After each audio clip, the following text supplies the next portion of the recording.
we're going to begin today's LINEA webinar. Hello and welcome. Today we're going to be discussing the findings from a recent community empowerment project run by an organization called Tostan. So we'll be hearing how their monitoring, evaluation, research, and learning department has attempted to measure the change in female genital cutting social norms. My name is Alice McAlpine. I'm a research assistant at the Gender Violence and Health Center, part of the LINEA project. So as many of you know, LINEA is the learning initiative on norms, exploitation, and abuse. We're based at the Gender Violence and Health Center at the London School of Hygiene and Tropical Medicine. Our aim as a project and as a network is to foster the use of the social norms approach in preventing the sexual exploitation of children and adolescents. So as a network, we like to organize these regular hour-long webinars covering different aspects of social norms, structural drivers, and the sexual exploitation and abuse of young people. And we like to call on organizations around the world and researchers around the world that are working on these issues. So for those of you joining a LINEA webinar for the first time, welcome. We'll be sending out a link later on if you'd like to sign up for the LINEA network to receive emails about future LINEA activities, and we also send out newsletters with recent research in this area.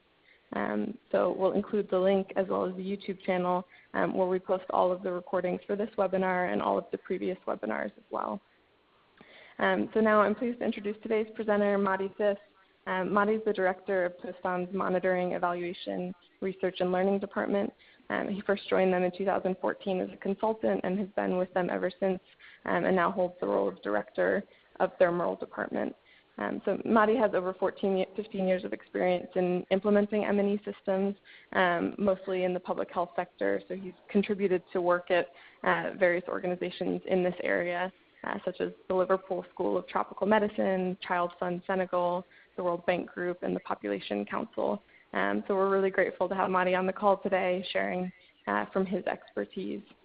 So today Mady is going to be discussing some of Tostan's recent work.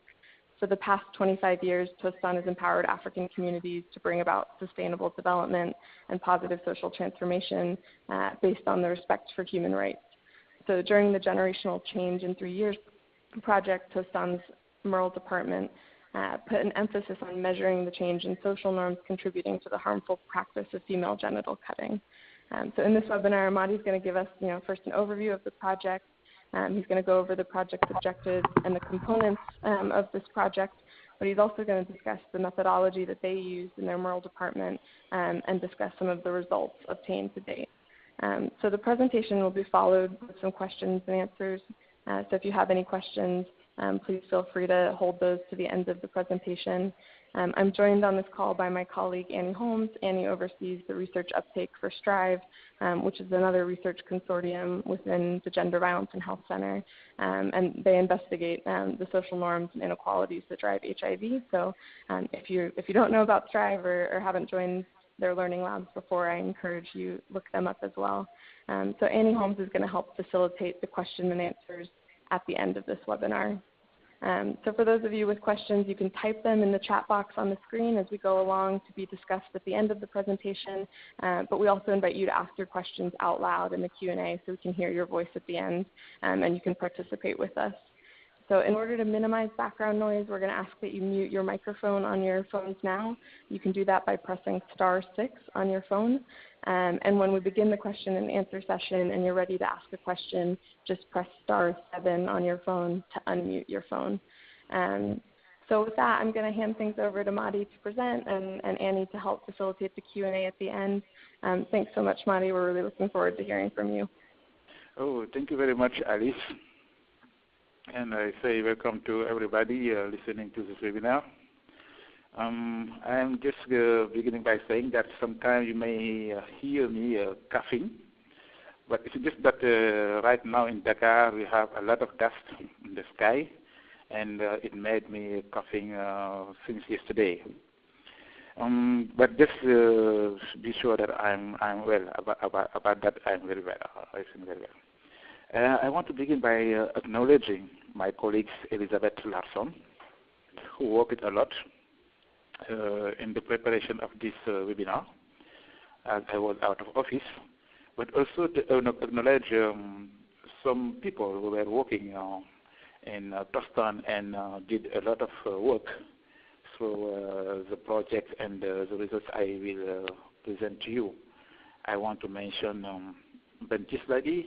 He is now with the London School of Tropical Medicine. But I mean also Diane Gillespie, and I mean also Mady Melching and Jerry Mady. All these persons who have contributed a lot to what Tostan is now doing in the field, I mean in the benefit of the African communities. So I just did an introduction of myself as Mady Cisse, Director of Monitoring, Evaluation, Research and Learning Department in Tostan International. And we are based in Senegal, and more precisely in Dakar, but we work right now in 6 countries: Senegal, Mali, Mauritania, Guinea-Bissau, Guinea, and Gambia. In the past, we worked in Somalia and Djibouti, but not now. So if you don't have questions at this time, I will begin with the presentation. Okay? So the presentation title is Measuring Change in Female Genital Cutting Social Norms, results from Tostan Generational Change in 3 Years project. And the outline for my presentation is as shown in the screen. I will talk about the Tostan Community Empowerment Program and its social norm approach to FGC. FGC meaning female genital cutting. I will talk secondly about generational change in 3 years project, goals and objectives. And finally, I will talk about measuring change in FGC social norms through the generational change in 3 years project, and more precisely about the methodology and the results we have so far. Tostan social norm approach to FGC. A little overview about Tostan. Tostan is an NGO founded in 1991 and headquartered in Senegal. Its mission is to empower African communities to bring about sustainable development and positive social transformation, but based on respect for human rights. We believe that through the mission we can ensure that every person is able to live a life of dignity. Where do we work? As I said earlier, we work right now in 6 countries: Senegal, Gambia, Mauritania, Mali, Guinea-Bissau, and Guinea. And in the past, we worked also in Djibouti and Somalia, but for these 2 last countries, we are not there at this time. So the offices were closed, and now we are in the 6 countries I mentioned. And what about the Tostan Community Empowerment Program, the CEP? The CEP is the foundation of Tostan work and consists of non-formal education classes. It's very important that we retain that it's no formal education classes. And its contents is human rights based.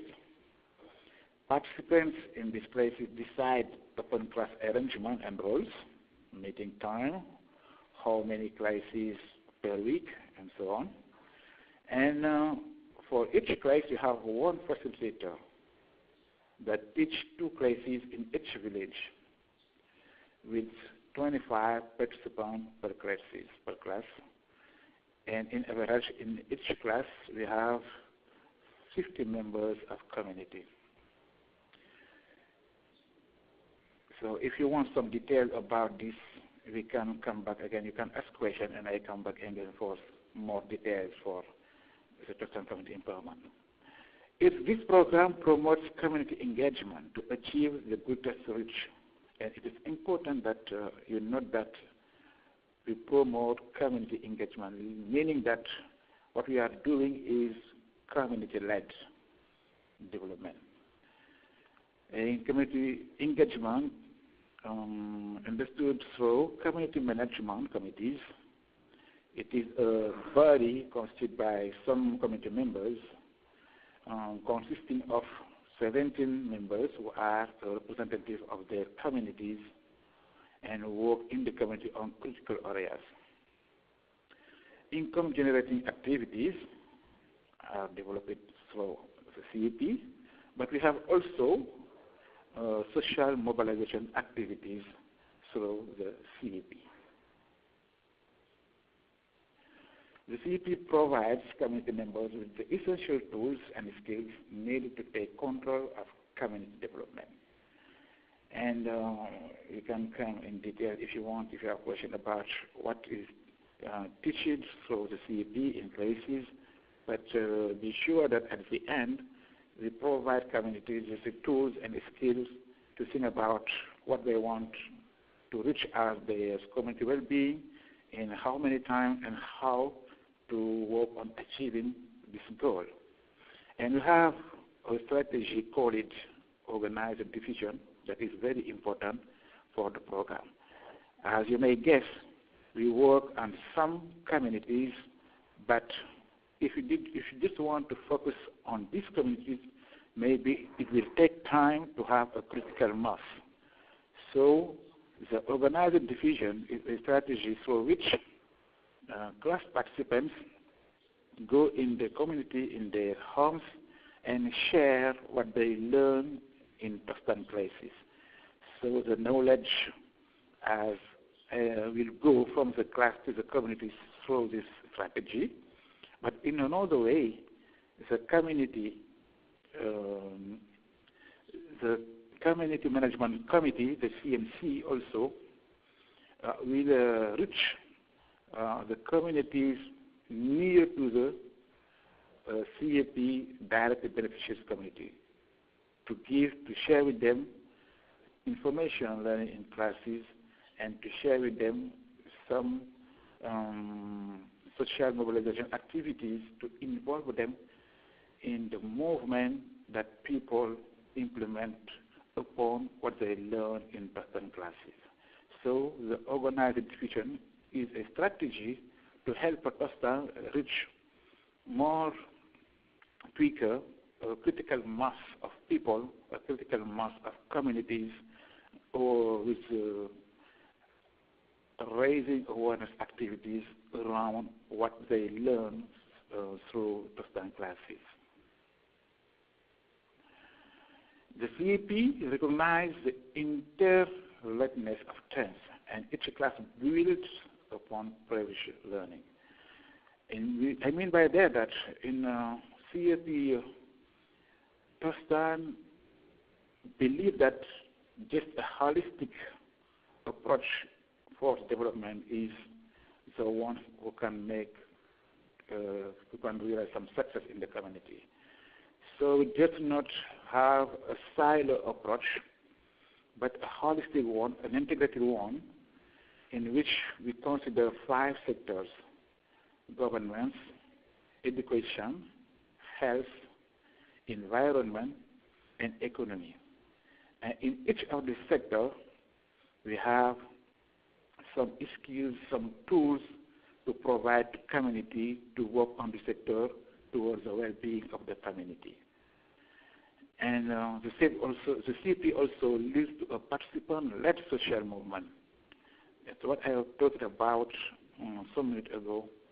We encourage people to participate in Tostan class, but also to participate as adopted person or members of adopted communities. So we have here a participant-led social movement to end harmful practice, such as female genital cutting. How do we consider social norms? We consider social norms as something in which we may consider 4 pillars. The first one is normative expectation. If you think about social norm, think about normative expectation. If you think about social norms, think about also about empirical expectation. Think about practice of something, but also think about personal attitudes with the phenomenon you consider as a social norm. So if you want to tackle or to work on social norm, be sure that you have in mind these 4 aspects in which you will investigate: normative expectation, empirical expectation, practice or prevalence, and personal attitudes. That's the 4 pillars we consider in Tostan when we deal with social norm. Okay. FGC in Senegal and worldwide. Worldwide, FGC, an estimated 3 million women and girls are cut each year, and approximately 100 to 140 million women and girls are living with the effects of cutting. Cutting intersects ethnic groups, social classes, education levels, and religious beliefs. I think that we have now a lot of literature about cutting. And it is linked to marriageability and is guided by a powerful system of social rewards and punishment. And not conforming condemns debtors to execution from the group or social death. You can speak a lot about this last point if you want in our Q&A. How do we approach FGC in Senegal, we as Tostan? We recognize FGC as perpetuated by mutually reinforcing social norms. And we use open community dialogue as a mechanism for reflection and shared evaluation. Maybe we can discuss about more widely about this.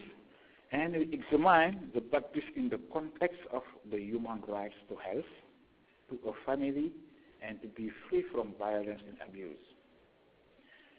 This approach, we believe it, allows communities to come to their own conclusion as to whether FGC constitutes an abuse of human rights and decide if they wish to continue the practice. And the methods we use to explore norms, they are mainly mixed methods, meaning that we have a quantitative approach, but also a qualitative approach.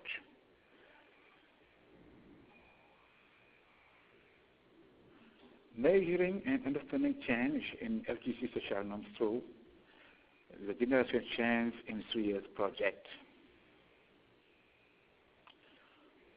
What is the generational change in 3 Years project? CAP implemented on a large scale in communities in interconnected social networks in 4 West African countries. So it's a project inspired by the CEP program itself, and we just want to implement the CEP program on a large scale in communities. And we do it till now in Guinea-Bissau, in Mali, and Mauritania. So we have 4 countries in which we have implemented the generational change in 3 years project. This project also is built on the momentum for positive social change created by Tostan's previous work, and it reinforces the movement for the abandonment of FGC and child forced marriage. Here I present some statistics we had from the midterm evaluation of the generational change in 3 years project. We did it so in 4 countries and in 150 communities. In Guinea we had 40 communities, in Guinea-Bissau 40 communities, in Mali 40 communities, and in Mauritania 30 communities. We had in this project 9,923 participants. Among them, we had 7,903 women and girls, and 2,020 men and boys. So, quantitative informant, we have 600 plus participants who responded to our question. We had 568 adopted learners, meaning that each participant adopted one person with whom to share what she learned in class. So we had 568 adopted learners who responded to our question. We have also 588 other members of the CEP communities who were not participants and were not adopted learners. And in other communities, we had 420 people living in communities we say sensitized. They were not directly reached by our CEP program, but were sensitized through social mobilization activities. Okay. And measuring change in FGC social norms, we use these 4 topics: actual practice, so which we asked the question, over the past 2 months, did you personally have your data cut? And personal attitude also, you see the question we have, we can come again with this question. Empirical expectation also, we have a question like how many people in your community today practice FGC? And the respondents expected almost all, more than half, less than half, a small amount, or not one. For normative expectation, we have such a question: what would be the attitude of your family members if they knew you were going to have your data cut? We can come back in this kind of question if you are interested in how we approach these 4 pillars of social norms. And as qualitative approach, we did 32 in-depth interviews, 8 focus groups, and 6 focus group discussion also in sensitized communities. Some qualitative approach about empirical expectation. Speaking of marriage, people in other villages told us that in marriage, female genital cutting is a prerequisite and that they practice cutting because they do not want their daughter to be unable to get married. It's a kind of question we ask it in our qualitative focus group to make people express themselves about empirical expectation. The second one also is a question we use in our focus group to have an understanding of normative expectation. We had a scenario in which a Penda, a woman of the village, have the project to cut or to marry his young girl. So to let people in the community discuss this kind of topic. And through quantitative results, we were focused first in the actual practice, meaning that we wanted to know how many people report to have cut their daughter in the last 12 months.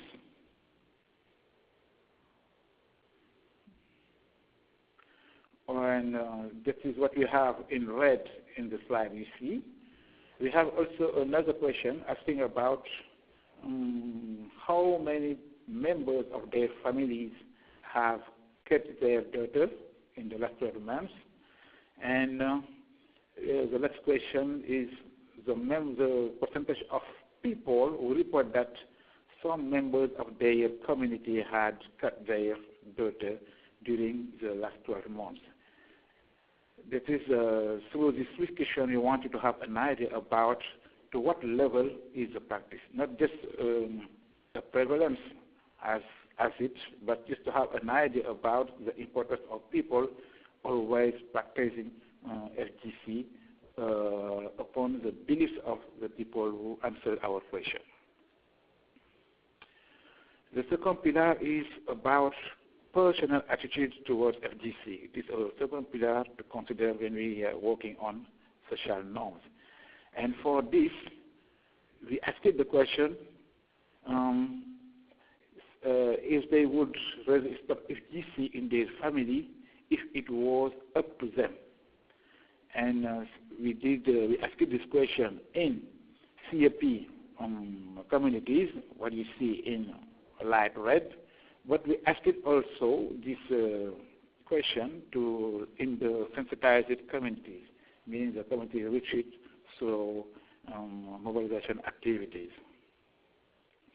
So you see that what we see is that people saying that they would stop it if they could.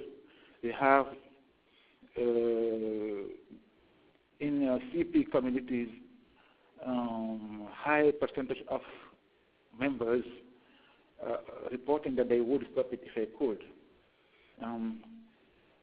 We just have some data from Mauritania we had who were not very coherent with this question, and after talking with these people in Mauritania who collected this data, we found that some bias were there and make these points as that. But we are working in the data to correct it after people say what bias came in this kind of data. Personal attitude towards FGC, meaning how would I react if someone was about to get their data? We have 4 response expected. People saying that I would have a positive reaction, meaning that I will appreciate if someone was about to get her daughter or his daughter. We have the second expected response as indifferent, meaning that people say that I will not care. I will just say no or yes. I just say that I can't say that I appreciate or I do not appreciate. We have a third answer, a negative reaction. People say that they will not appreciate a lot. And intervention for change, people saying that if they were in face of a person who had a project to cut his daughter, they would react. They would go to him and talk him to change this project. Okay, so Alice, can I go on or just to stop to make people ask some questions? Because I see in chat that somebody want to ask some question. Hi, Mady. This is Annie Holmes. We have 2 questions. One question, I think it's 1 or 2 slides back, was someone had a question about that they didn't quite understand. I think it was slide 22. If I'm not mistaken. 22. This one. And I wonder if the person who asked the question, Sheila, if you want to unmute yourself by dialing *7 and ask what specifically you don't understand about the slide. No, we're not getting the question any clearer, I'm afraid. So let's not worry about that for now. There was a question also for the next slide, 23, next slide. asking what the dark red color stands for. I think that's what been the dark red? Dark red. Yes. The dark red is for this what we call the sensitized communities. I mean that they are not the direct beneficiaries of the CAP programs, but the sensitized communities were just to reach through social mobilization activities organized by the CMC, and they were reached through some awareness raising activities. Yeah. At the beginning, we wanted to complete. Sorry. Go on. Go on. One more question before we move on. Point of clarification was, what does adopted mean? Yeah, by adopted in Tostan program, they meant that when we have a direct beneficiary communities, meaning that this community is holding the CEP program. Through the CMC, community management committees, they will adopt another community to share with it all that this community, this direct beneficiary communities, learn through Tostan program. They will share with these adopted communities all the social mobilization activities that were held in the CEP community. But in reality, when we did this survey, we found that the communities considered as adoptees ones in reality were not adopted as expected by the program. I mean by this that we have not this exchange, this knowledge exchange between the two communities as expected. People in CEP communities did not have the resources required to go in the other community to exchange everything they learn through Tostan program. So that's why at the end, people agreed that we cannot no longer call them adopted communities as expected, but just call them sensitized communities as they receive one or two social mobilization activities to sensitize them about some topics that Tostan teaches in CEP communities. That's why we call them sensitized. So when you see adopted, yes, when you see adopted, just note that it's not really the best word to identify this community. We want to replace adopted by sensitized community. That's great. Maybe we can carry on directly with the rest of the presentation. Thanks so much for clarifying those points. Okay, I was talking about the third pillar of social norms, meaning the personal attitudes towards FGC. And we asked people how would they react if someone was about to cut their daughter. And we had, as expected responses, the four ones we have in the back of the slide. They may have positive reaction, saying that, yeah, I would appreciate well. They may be indifferent, saying that, oh, it's not my problem. If you want to do it, you can go on, but I wouldn't do anything to avoid. Or they can have a negative reaction, saying that, no, I would not appreciate her at all. Or they can go beyond, have an intervention. I mean, going to these people and asking him to stop the project of cutting his or her daughter. So there's four responses you have considered after the question, how would you react if someone was about to cut their daughter? And you see that between the CEP and the adopted, but just to forward the name adopted and considered sensitized community, between the CEP and the sensitized community, you see the difference. They are very, very important. When you consider Guinea and Guinea-Bissau, you see that in the CEP communities, people who would have a positive reaction or would be indifferent are very few compared to other communities called sensitized or adopted.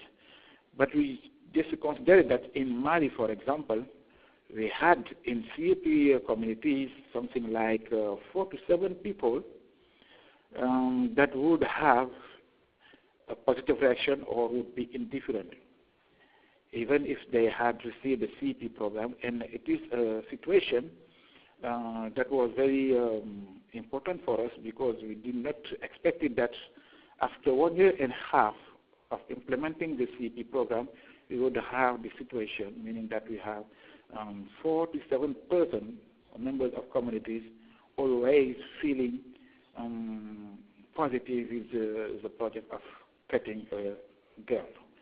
But in the other countries, in Mauritania also, we had this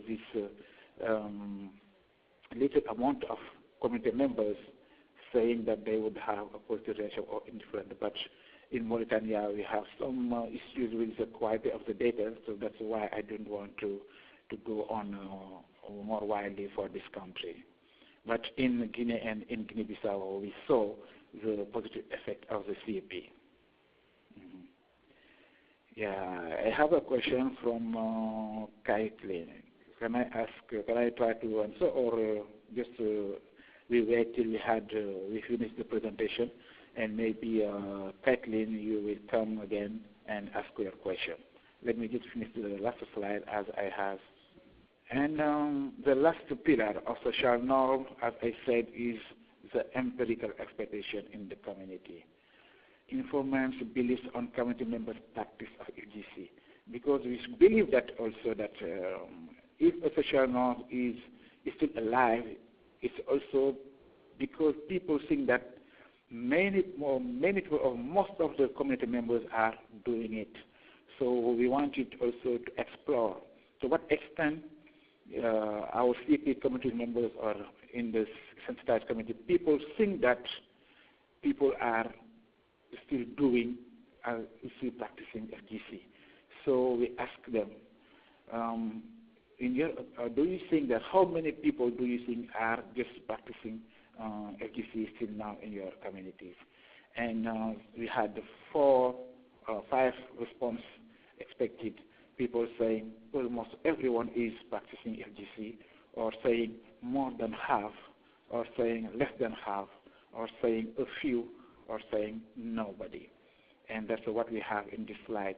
How many people think that almost everyone or more than half of their community members are still practicing FGC. And you see that from Guinea, Guinea-Bissau, and even Mali, you see that in CAP we have a few percentage of community members thinking that FGC is still a practice, a wide practice in their community, meaning that maybe the CAP program Tostan made them aware about now that people are abandoning a little bit the practice, and maybe in detail we will talk about how the CAP community members come to this kind of situation, because we believe that what we call public declaration had a great role played in this kind of situation. And for empirical expectation, we have some quantitative data from which we can compare from the baseline to the midterm evaluation about how people now see FGC. Let's take Mali for example, and when we have aspect information from the focus group in the baseline, people thinking about the FGC and how they justified it. They said that the reason the other community members would react like a persuasive decision from FGC is because it's a very old practice here. That's what they said at the baseline. It's why they say that she must be cut. Members of the family would say to do a collective cutting, including all of the girls who had not yet been cut in the family. They said also that FGC, there were months in the past where we even practiced it in groups. There were lots of people, but now, where we are today, lots of things are changing. And with the change, some do practice a little, but there are also those who don't want to practice FGC. That's what we had from male adults in village set. But now, regarding the same empirical explanation about FGC, in the midterm we have some quantitative data were a little bit different from what we had in the baseline study. Considering midterm, they say before people did not think that abandoning excision FGC, not circumcision, was good. Many said that it's a good practice, but others said that it's not good. But now there have been changes, and people understand that the majority of village members do not practice FGC. Another one said that we continue to practice FGC only because it was part of our tradition. But thanks to Tostan, we understand the negative consequences of FGC. And if it pleases God, we will establish this practice. So just these two information from quantitative data collection show how people are thinking about the change that they have in empirical expectation. And the last one now is about normative expectation in the family. We have the same question, normative expectation from the community members. But in the sort of family, we wanted to ask the question, how would the other family members or your other family members react if you had the project to look at your daughter? So that informs the belief of their family's response to FGC, how they think their family members are regarding FGC. And the response we had as positive reaction, indifference, negative reaction, intervene to change this project. And we see that from the baseline to midline, how the change is important when you consider Mali. From people who had a positive reaction, we think that their family members would have a positive reaction or be indifferent in the baseline, and how this percentage now falls in the midline. We have the same situation in Guinea-Bissau and in Mali also, meaning that from the baseline to the midterm evaluation, we see that normative expectation explored in the sphere of family show success from the CEP implemented in CEP communities. Some information about normative expectation in the midterm in Mali, they say that we have grounded with the practice. People say that it purifies a girl. Before, we said that FGC protects a girl against uncontrollable sexual behavior, but now we say that it has no positive effect on sexuality. We have learned that in today's world, we advise people to not practice FGC because it is a dangerous practice. It is why we no longer get girls here. Another woman who said that FGC has negative consequences. Sometimes there can be hemorrhage or it can be poured on, and the child will grow up with those consequences. So if you don't tell your daughter, we don't talk about hemorrhage or consequences. Your daughter will grow up in good health. If not cutting has no negative consequences on the health of a person, it's better to stop it. Meaning that it seems that what they learn from person class led them to have another consideration regarding the normative expectation of FGC. That are the main results we had from the midterm evaluation, and we will continue in the final evaluation to see how things have changed. But we had some challenges, and you may guess that the first challenge was to identify adequate control communities. Because of the strategy called organized decisions, CAP program promote that CAP communities share their knowledge with other communities. So it's difficult to find a control community, meaning a community that was not affected by the CAP program. Another challenge, sample size that allow comparison between communities in a country, because it is interesting regarding social norms to compare one community to another one, to see how they change.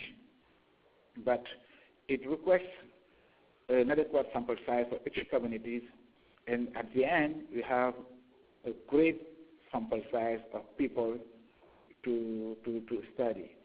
So it requires an important amount of resources. That was a challenge for us. It's also a challenge to know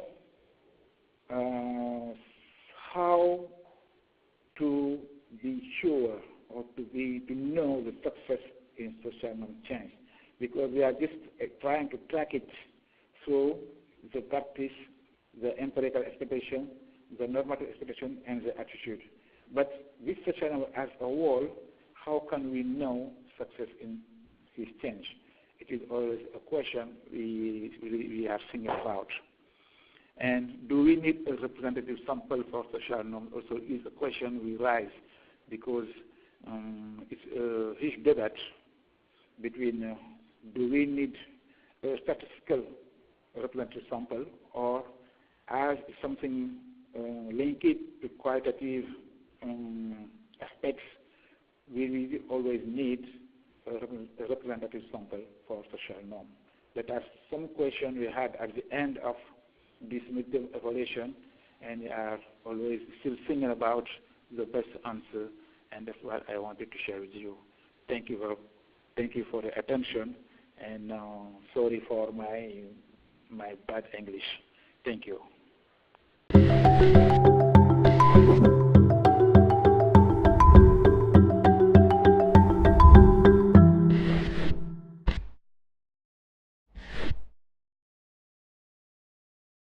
Thank you so much, Mady.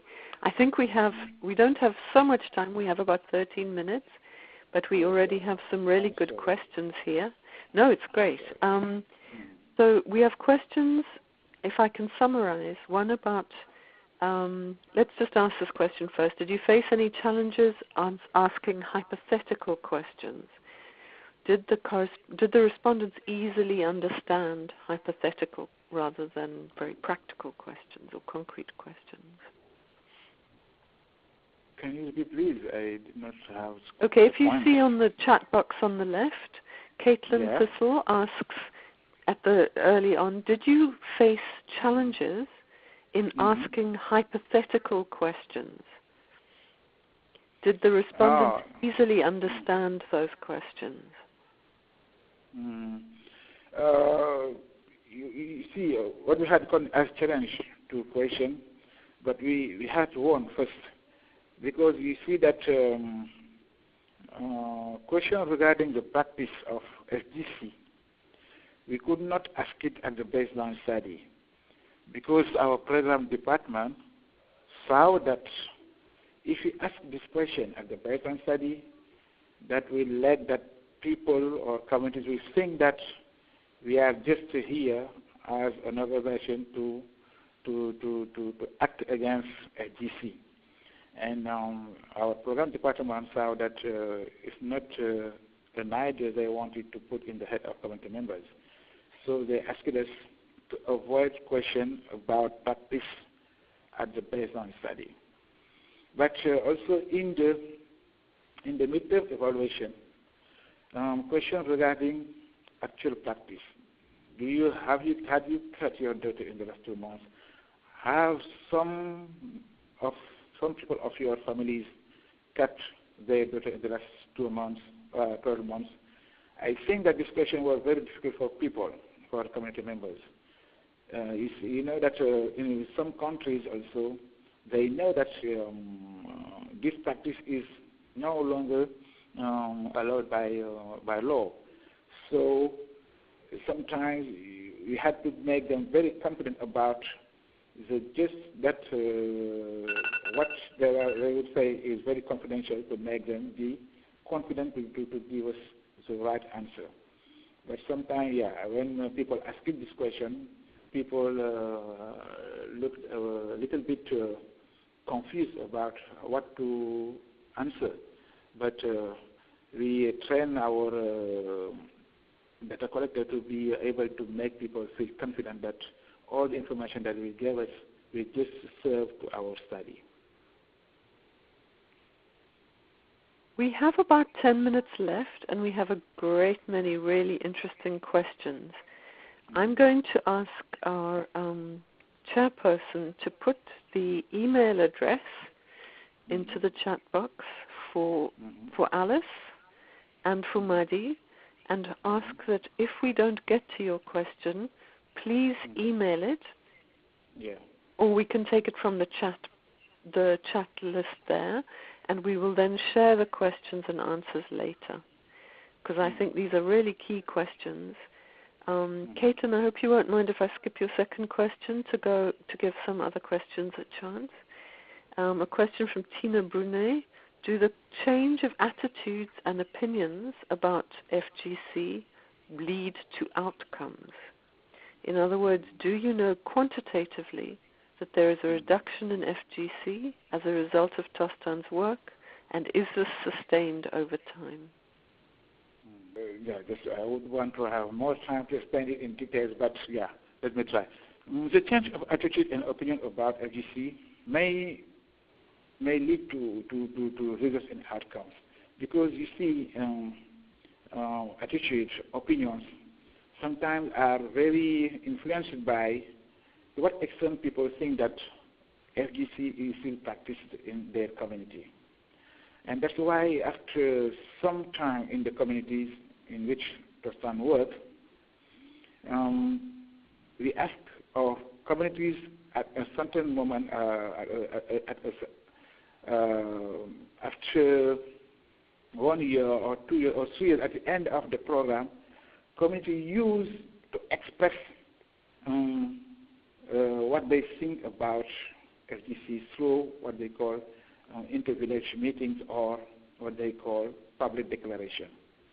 This public declaration is an opportunity for people to see that what they saw as a level of the practice, the prevalence of the practice in their community is changing. They saw many people expressing, obviously, that they are not encouraging FGC more. So this kind of activities, public declaration or abandonment, make people feel confident to express that they now reject this practice as a harmful practice. And we think that at the end, that will lead to an outcome, meaning that this community, the practice of FGC is lowering. Even if it is not abandoned at the same time by everybody, you will see that in this community now, most of the people abandon the practice of FGC. That's great. Okay, we still have a bit of time, so moving on to the question from Maria Mangeni. In Uganda, the cutting communities agree to the non-cutting campaign, but later people cross to Kenya during the cutting season. How do you ensure true change of social norms? I think that overlaps a little with the question you've just answered, but if there's anything to add on that. It is a question we face also in our intervention communities. So that's why we see that maybe, let me take just an example, saying that you can be in a community in Guinea-Bissau in which most of the people reject the practice of FGC, but it may arise that one family or two still want to do the practice, and they travel from Guinea-Bissau to another village in maybe Senegal, across the border, and go to this village in Senegal in which they have not the CEP program, the Tostan program, and do the practice there. Knowing this kind of situation make us what? Make Tostan and the CEP community to encourage what we call inter-village meeting across the social network, meaning that all the village who are in the same social network are sensitized. So even if you are in a village in which you want to promote, to continue the practice, you will see that all the members of your social network reject this practice. So you will not have the reasons, the good reason to continue this practice, as all your social network members show that they are stopping it. So that's the way in which Tostan try to see if really the social norm is changing, not just only in the village in which person intervenes, but is the social norm changing in this whole social network comprised by many communities in which person work it, or many communities person the CP program reaches through social mobilization activities. Great. All right. I think for our very last question that we can fit in today, Mady, if you can go back to slide 22. 22. It's a comparison chart of, okay. I think that's 24 now. Is that 24 that you're on? Oh, yeah. Of attitudes, EE, NE, and behavior. Attitude and I think it's 22 would be the one before this. I think it's this one. What is the title of 22? I've got it up there now, I think. I think this is the one that Lee Stefanik is talking about.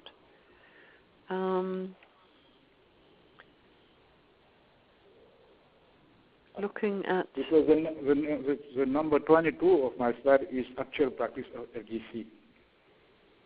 The one I show in the screen right now. Right. Oh, all right. I'm going to move on to another question because I'm not sure about that and ask you to answer that in the... oh, that's it. Okay. It's not a comparison. Okay, no, it's this one. Okay, no, never mind. We're not going to do that question. That's been withdrawn. And then a question about there's a sharp decline from baseline to midline. What would be the potential reasons for that? The sharp decline of what? A sharp decline from baseline to midline. What would be the potential reasons for that? Is that question clear? You mean the decline of what? In social norms or in practice, in attitude of what? Decline of what? I'm not quite sure what she means there. Shayla, can you unmute yourself and ask the question on your phone?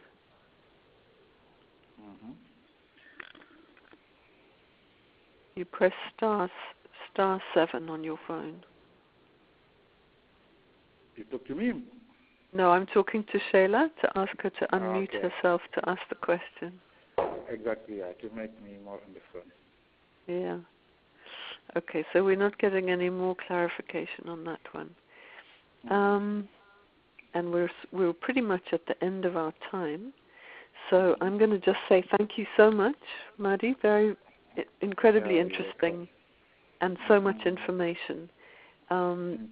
If you look in, participants, if you look in the chat box, you will see that the chairperson has shared an email address, linea@lshtm.ac.uk. So if you want to send questions, follow-up questions about this, please do. And I understand that the PDF of the slides and the audio can be shared on request. So as long as you've taken note of that email, anything you'd like to, and a video recording will be available within 2 weeks on the LINEA YouTube channel. So you can ask for the audio, you can have a look on the YouTube channel, and or you can send your questions to that email address. Mady, thank you so much, and thanks to everyone for joining. I want to thank you all, and I'm very sorry about also my poor English, but be free also if you have questions to send to me. I may have more time to respond with more details about the question you have. And I just want to say that we are working on now the final evaluation of this project, and maybe trends are now more clear, and maybe if I have the opportunity, I will share them with you all. Wonderful, wonderful. Thanks so much, everyone.